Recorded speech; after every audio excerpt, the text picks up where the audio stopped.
Okay guys, this is the first example video on heat of reaction, also called enthalpy of reaction. So make sure you know that enthalpy is just a different way to say heat. So when you see those words, it should automatically clue you in to doing a delta H problem.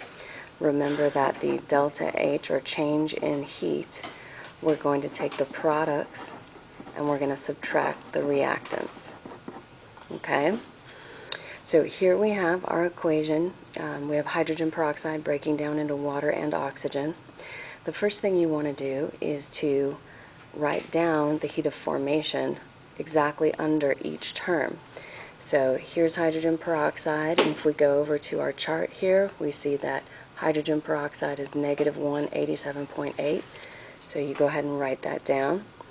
Water, negative 241.8. Again, writing it just below the term.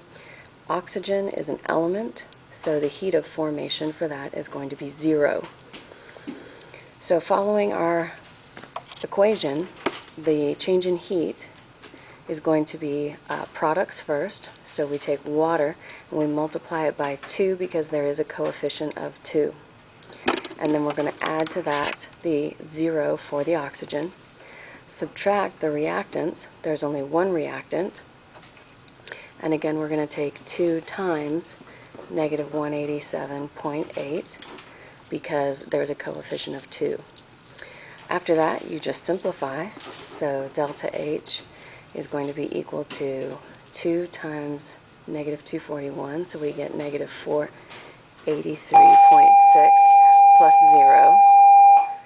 And then you have the second term, 2 times negative 187. So we get negative 375.6. I put parentheses around this because I don't want my subtraction and my negative sign to get mixed up.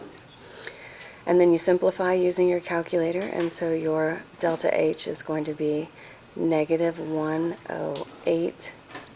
And then our units are the same units as our heats of formation, so kilojoules per mole.